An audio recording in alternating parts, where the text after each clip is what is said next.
Bah, bah, bah. Greetings, sheeple of Babylon, and welcome to your Panic Hour. My name is N.A. Poe, your prophet and savior. Thank you for joining us for this edition of We The Sheeple.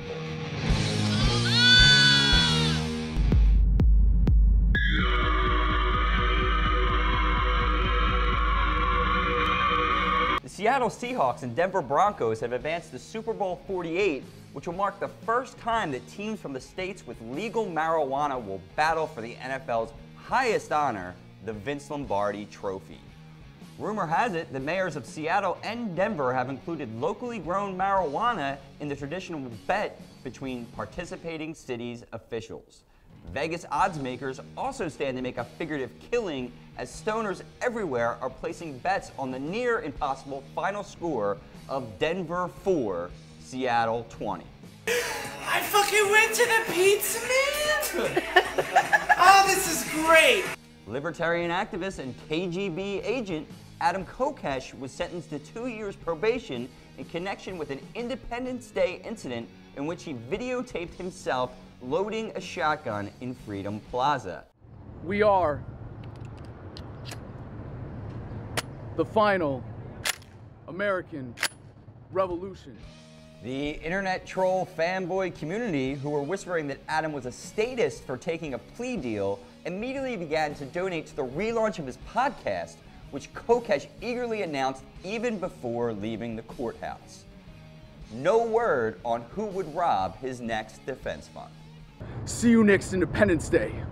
New documents leaked by Edward Snowden have revealed what we have known at the Panic Hour for some time, that the U.S. government is being controlled by a secret regime of aliens called Tall Whites, who were also instrumental in the rise of Nazi Germany. The documents allegedly prove that an alien extraterrestrial intelligence agenda is driving U.S. domestic and international policy and has been doing so since at least 1945.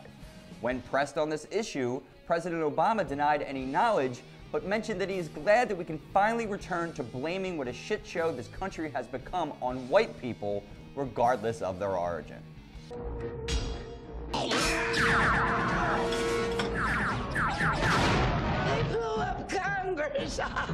Former DARPA director and Google executive Regina Dugan has announced that the company is working on a microchip inside a pill that users would swallow daily in order to obtain the superpower of having their entire body act as a biological authentication system for cell phones, cars, doors, and other devices. This pill has a small chip inside of it with a switch, and it creates an 18-bit ECG-like signal in your body, and essentially your entire body becomes your authentication token.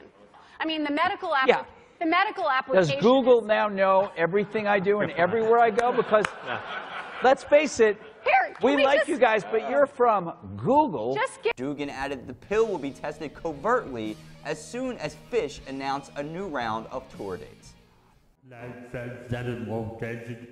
16-year-old Philadelphia student Darren Manning is recovering from serious injuries caused by police during a stop and frisk arrest. The straight-A student was walking with a group of friends to an after-school basketball game when he was stopped by a group of police officers. He then says during a pat-down, a female officer squeezed his genitals so hard it ruptured his testicle. As a result of the incident, he may have permanent injuries that may prevent him from fathering children. Typically, Manning now faces charges of aggravated assault and resisting arrest. Police Commissioner Charles Ramsey shrugged off the incident, adding smugly that kids today don't have enough balls. Well, not if your department has anything to do with it, huh, Chuck? Human Ken doll Justin Jedlicka has had 140 plastic surgery procedures in the last 15 years.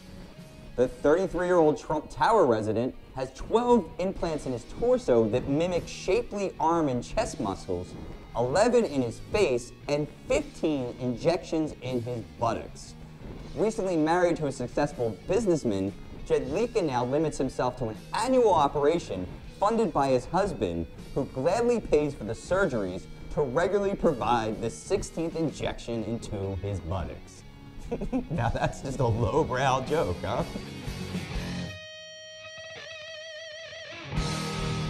Thanks again for joining us, and remember, we will wave to you from the hill while the floods wash you away. See you later. That was fucking brutal today, Mark.